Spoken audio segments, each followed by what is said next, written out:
Welcome to the Funny Farm. We're going to do one last demonstration this right now, probably about 5 minutes. All right. Welcome, everybody. For those who don't know me, I'm Lori Zaleski, the owner of the Funny Farm Rescue and Sanctuary. I do live in that little yellow house. It's a party starter. Yes, I live at the Funny Farm. We are doing our demonstration of our 2 mega esophagus dogs. Tucker, this one's yours. Jesse, he's going to go around the back. Tucker, come on. He's like, Mom, you haven't fed me in so long, I'm delirious. No, you stay over here. Jesse, you go on that one. That's yours. Go ahead, Jess. So they're going to back in eventually and sit up. There you go, up. And these 2 have mega esophagus. Tucker, today, we close at 4, Tucker. Come on, get in. We're going to eat. He's like, I don't believe you. He says, do you really have food for me? There he goes. Backs in. Sits up.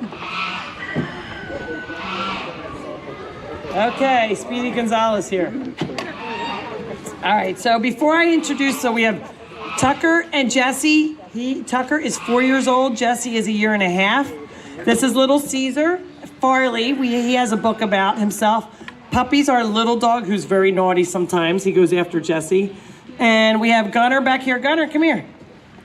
He's like, I'm coming out. He wants to be the cleanup crew. And this is Matt Reeves. He is the author of our children's books. We have 3 of them. We have Adele the Diva Chicken, who lives in my house. She wears a poopy diaper because you cannot potty train a chicken. I have tried. Farley the Funny Farm dog, which he was right out front. Oh, he's right there. He's like, I'm walking through the crowds. I'm working the crowds back here. He is like the farm manager. He takes care of all the babies and makes sure there's no fighting. If the roosters fight, he'll break it up and come right back. And he used to be a herding dog, so I had to train him not to be a herder. I'm like, these animals have been through too much. And then we had Chucky the Miracle Dog.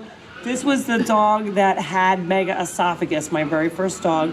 A woman from my work, I'm a graphic designer and photographer at the FAA, and this woman bought him for $600, and she said, Lori, I have this dog, and I keep feeding him, and he keeps throwing up. He was just a little guy. Look at how adorable he is. She took him to I said, you gotta take him to the vet. She did. She came back to me and said, it's mega esophagus. I said, mega who? I never even heard of it. So what that means is his esophagus is enlarged. So this is his head, his neck, his esophagus, that's his stomach. So basically he is starving to death because none of the food, if he eats like a regular dog on all 4s, the food just sits in his chest. So I said, well, what are you gonna do now? She said, well, I got my $600 back. I'm gonna go take him to the pound. And I said, well, you know they're gonna euthanize him. Oh no, he's really cute. You saw the picture. I said, no, they're gonna euthanize him because he has a condition and nobody's gonna want that disabled dog. So I said, just bring him into me to work tomorrow. So I did, she did, and I brought him home. And I had to teach him how to sit up in a chair, a car seat. You guys want to sit up front? Go ahead. Okay.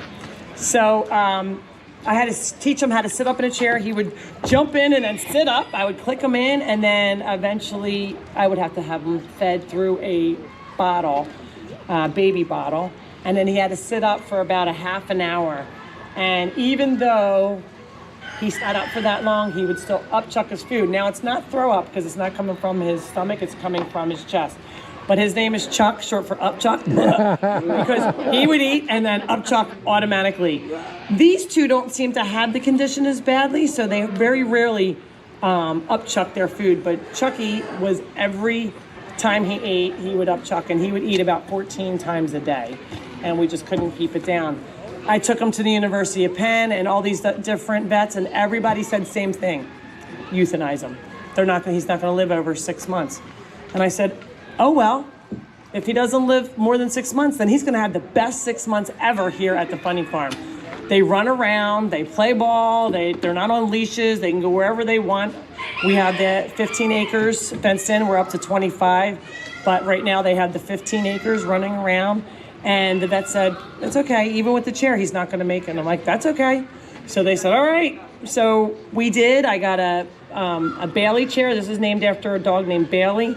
It is our own design here with the holes so their feet can go out or their tail. They're not claustrophobic. And Chucky lived to be 5 years and a month. He wound up dying of a heart condition, but because he had all these other types of different things wrong with him, and it's from interbreeding. So his mom and dad were probably, distant cousins. So it's trying to keep the line of a German Shepherd strong is what causes this. And he would take care. We have Cowboy the goat. You probably saw him today when he was probably trying to steal your food. He had a broken leg, and he made sure that he was adjusted and good with people. And people came from all over. You can see before we had our special stage, we used to sit on top of a picnic table and show people. And a whole bunch of people learned that, I have a dog that throws up too. And they figured out that it was because of megaesophagus. Some of them don't have very severe cases. But he wound up having an operation, and then he wasn't allowed to play. And he was a Frisbee and a ball guy. So that's all he ever wanted to do. So when he died, he wound up, and he actually survived that last surgery and lived to be a little over 5 years old. So he is now in my front yard where there's the tree. We have a dogwood tree planted in his memory. And when he passed away, I had a lady call me and say, I have a megaesophagus dog. Can you take him? And it was the hardest thing that I ever had to do was deal with his death, other than my mother's. My mother's was the first hardest, and he was definitely the second hardest. And I said, no, I don't think I could do it. And when people would say, I lost my pet and I just can't do it again, I would get angry, like, there's somebody else that needs to be rescued. Go help somebody else. For the first time in my life, I felt what other people felt. I was devastated. And I said no. Well, they wound up coming to the farm and brought him. Can you say no to that? No, I couldn't. So of course I said yes. And then here he is now. We're over 4 years later, even though the vet said he's only going to live 6 months. He is 4 years and hardly, at night he lays flat, so he does upchuck a little bit almost every night. But the vet looks at his weight. You wouldn't know. When people see them in the box, they're like, why is he in a box? Can he walk? Does he have to live in the box? They are only in here to eat. It's just like their high chair when we were kids. So they don't know that they have a disability. They think they have a really cool chair and the other dogs don't.